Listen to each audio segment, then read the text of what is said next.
Oh, come on, not again.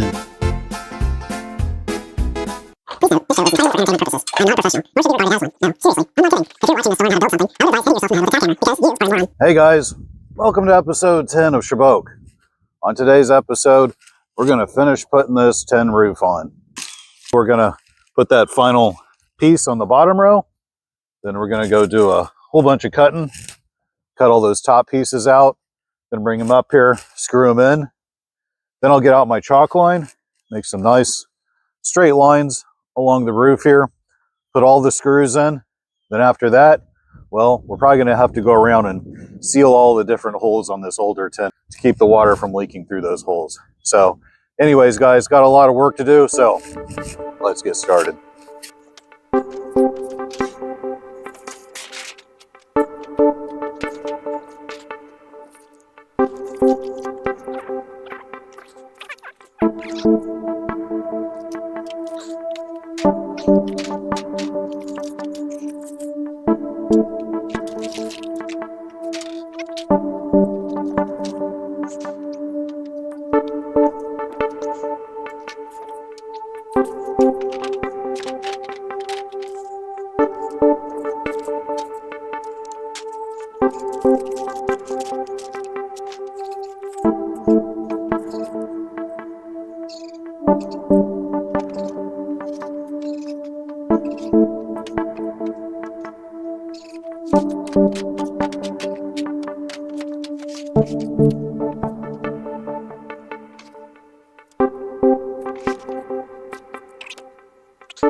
I have a big stack of tin near my fence that I've been slowly chipping away at. I've used it for the roof and the interior of my woodshed, used it for the roof and the lower perimeter of the cook shack, and now in this project I'm using it to put the roof on the workshop. I'm going to also be wrapping the bottom of this workshop in tin as well. I have plenty of it, but happy to finally see that pile getting shorter and shorter.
All right, guys, got the whole lower layer of 10 on now.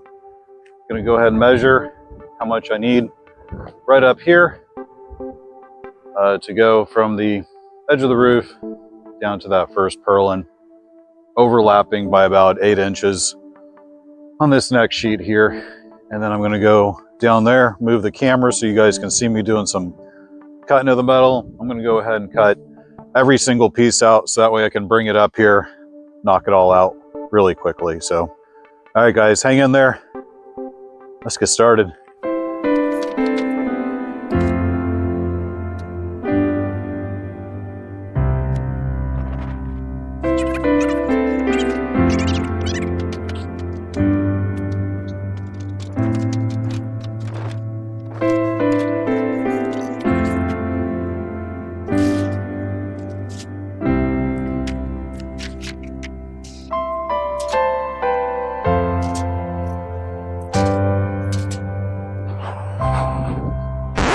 Alright guys, well, I know sometimes here on Shaboque, it does appear that safety is not always my #1 priority. Although I assure you, even though it looks like sometimes I'm being a little sketchy on stuff, I really do try my hardest to be extremely safe.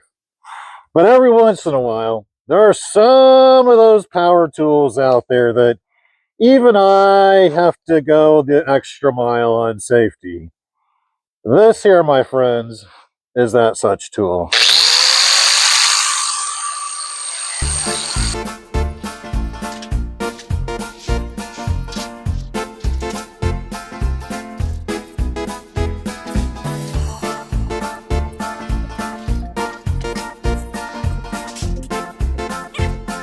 All right, guys, here we go.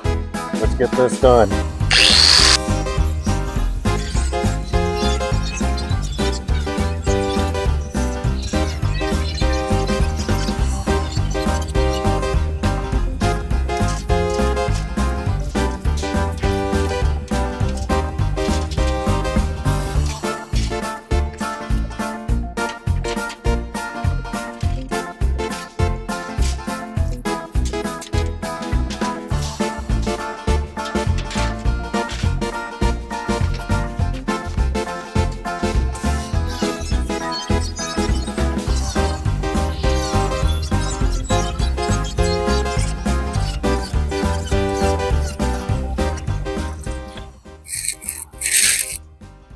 right, there's our first piece. I'm gonna go check real quick, and then I'll be back to cut some more.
So when you see me cutting the 10, I'm using a technique where I don't always cut through every single spot in the 10 as I'm cutting along the line. I leave a couple of pieces that are still holding on as I'm cutting along. The reason for this is because if I did cut through starting the very beginning all the way through, the piece of 10 is going to start wanting to sag, and then there's lots of problems when the 10 starts getting saggy and you're trying to cut a straight line. And anyways, long story short, I've cut a whole lot of 10 now since I've been working on our property, and I found that this is the best technique for doing it. I use a straight edge and mark it with a marker, get out the most dangerous tool in the world, make the cuts, and hopefully end up with a nice straight piece of 10.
Well, unfortunately, the next few minutes are not super entertaining to watch from a video perspective. But it's a very slow process of putting the butyl tape down, aligning the panels, putting in a screw to hold them, rinse and repeat. I didn't want to actually screw these panels completely down until I made sure everything was up there and aligned. So it's a bit of a lengthy process here, especially that butyl tape. Man, it just wanted to stick to my glove like crazy. It didn't want to stick to the metal. It was just a big pain, but eventually I got it. I was able to get all the panels put down later I wanted them so that I could come back, put the chalk lines down, and actually put all the screws in.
All right, roof is all down. Now we got to go ahead and put down all the chalk lines where I'm going to shoot the screws in, get all those screws shot, get this day wrapped up. All right, guys, let's keep at it.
guys know what time it is. The unofficial sponsor of Shaboque. Not like a Pepsi, guys.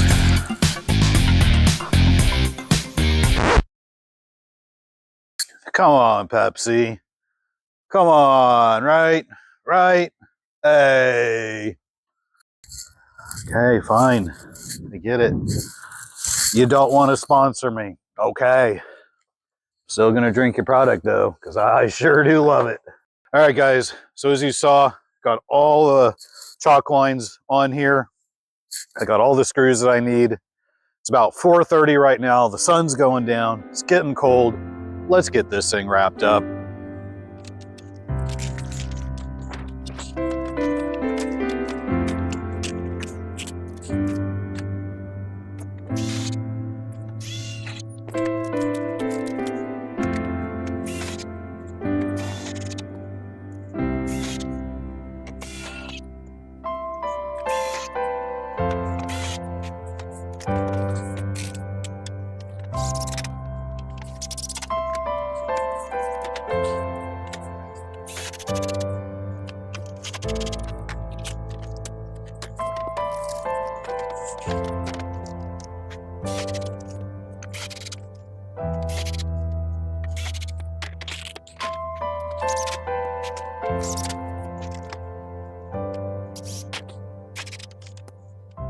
Well, after I did the first row, did the chalk line, I got comfortable with the process, so I went ahead and threw the chalk line down for all of the different rows there, started shooting screws. I was really happy overall with the 10, how it went down, the look of it, how they fit together. It's going to take me a little bit of work to patch all the holes in the roof from the pre-existing nails from this recovered 10, but boy, I sure really do like the look of it.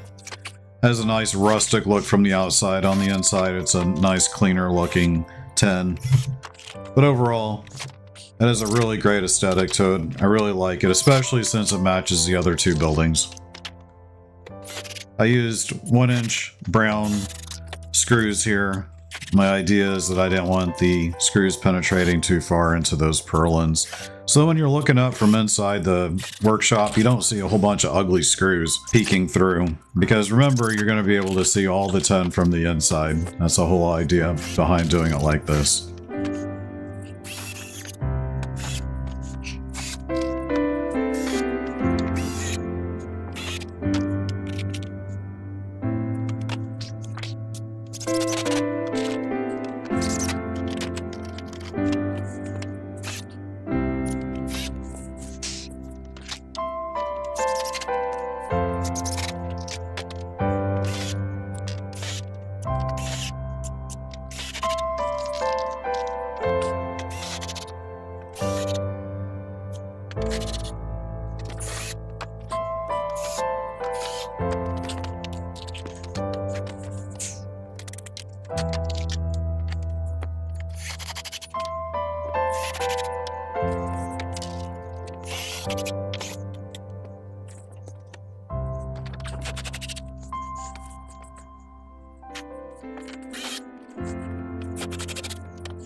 All right, guys, that's going to do it for this episode of Shaboque. We got all the 10 down. Unfortunately, I ran out of screws, so I'm going to have to run to the store tomorrow and get those so that I can finish putting these in. And then we're going to start putting that drip edge around the top to lock this roof in and make sure that it's watertight. All right, guys, thanks for joining me today. I appreciate it. Look at this. I got a roof on my shed now. I'm so excited. Take care. Thanks again. I'll see you later.